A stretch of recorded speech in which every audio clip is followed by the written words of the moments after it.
लो भाई बब्बन, बन गई तस्वीर। जरा देखकर बताओ कैसी बनी है। अरे भाई मोहन, मेरी सलाह मानो तो तुम रहने ही दो। एक पेंटर बनना तुम्हारे बस की बात नहीं है। हाँ, तुमने सही कहा।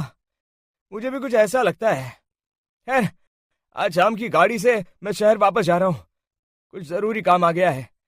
शहर से वापस आने के बाद तुमसे मिलता हूँ। मोहन अपने घर के दरवाजे पर ताला लगा देता है और वहां से चला जाता है। फिर उसी रात अचानक तेज हवाएं चलने लगती हैं। चारों तरफ डरावना माहौल बन जाता है। तभी मोहन की बनाई हुई पेंटिंग की वो औरत एक खतरनाक चुड़ैल में बदल जाती है और पेंटिंग से बाहर आ जाती है।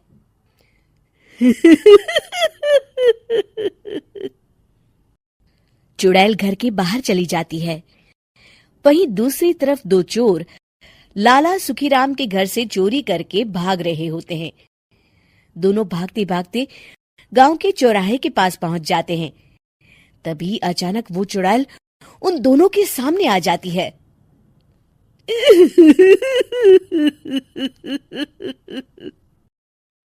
अरे मर गया रे! ये चुड़ैल कहाँ से आ गई? अरे मैंने तो तुझसे पहले ही कहा था कि आज अमावस्या की रात है। आज हमें चोरी नहीं करनी चाहिए। हाँ भाई बिल्ला, तुमने बिल्कुल सही कहा। जरा इसके दांत तो देखो, कितने बड़े हैं। चुड़ैल उन दोनों की तरफ बढ़ती है। अरे चुड़ैल दीदी, तुम चाहो तो ये सारे पैसे और जेवर ले लो, लेकिन हम दोनों को कुछ मत करना।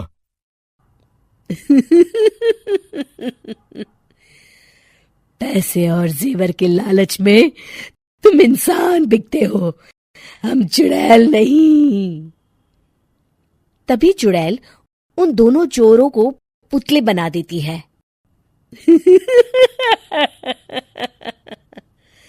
मैं किसी को नहीं छोड़ूंगी।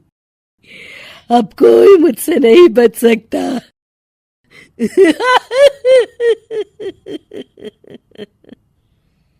चुड़ैल अपने अगले शिकार की खोज में वहां से चली जाती है।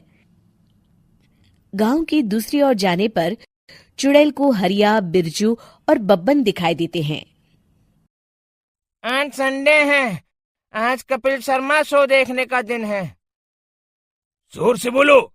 आज संडे है। मैंने नहीं सुना। आज संडे है, आज कपिल शर्मा देखने का दिन है। हाँ, ये हुई ना बात।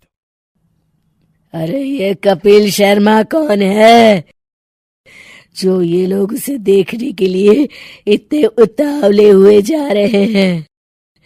खैर, मुझे क्या, मैं अभी इन दोनों को मजा चखाती हूँ। चुड़ैल तेजी से उड़कर उन तीनों के सामने आकर खड़ी हो जाती है।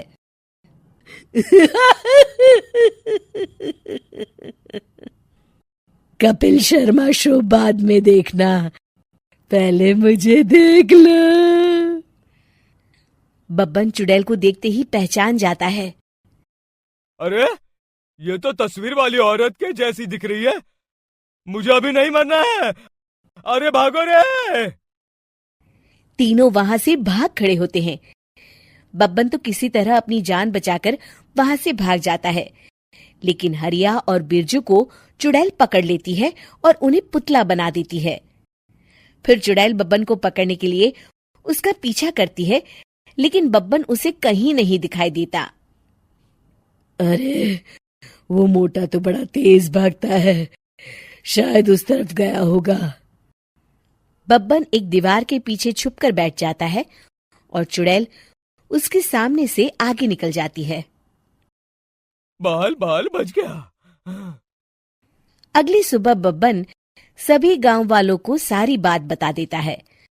फिर उस चुड़ैल के डर से रोज शाम होते ही पूरे गांव में सन्नाटा छा जाता था और कोई भी अपने घर के बाहर नहीं निकलता था। अरे ये क्या हो गया? इतनी देर से घूम रही हूं, अभी तक एक भी आदमी नहीं मिला। अरे कहाँ मर गए सबके सब? चुड़ैल वहां से चली जाती है, इस तरह कुछ दिन बीत जाते हैं। फिर एक दिन मोहन गांव वापस आता है। बब्बन उसे बताता है कि उसकी बनाई तस्वीर से एक चुड़ैल बाहर आ गई है। मोहन समझ जाता है कि ये कोई आम कागज नहीं है। वो जो भी उस कागज पर बनाएगा वो असलियत का रूप ले लेगा। अरे मोहन भाई, अब तुम क्या करने वाले हो? मेरे पास एक बहुत बढ़िया तरकीब है।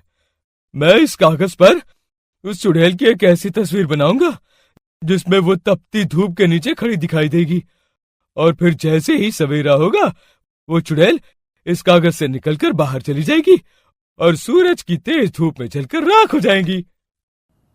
मोहन बिल्कुल वैसे ही तस्वीर बना देता है और जैसे ही सवेरा होता है वो चुड़ैल कागज से निकलकर बाहर धूप में चली जाती है और सूरज की गर्मी बर्दाश्त नहीं कर पाती और जलकर राख हो जाती है।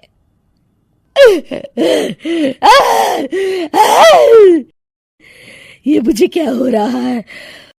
मैं सूरज की रोशनी बर्दाश्त नहीं कर सकती। मेरा पूरा शरीर जल रहा है। और इस तरह चुड़ैल के जलते ही पुतले बने सभी लोग पहले की तरह इंसान बन जाते हैं।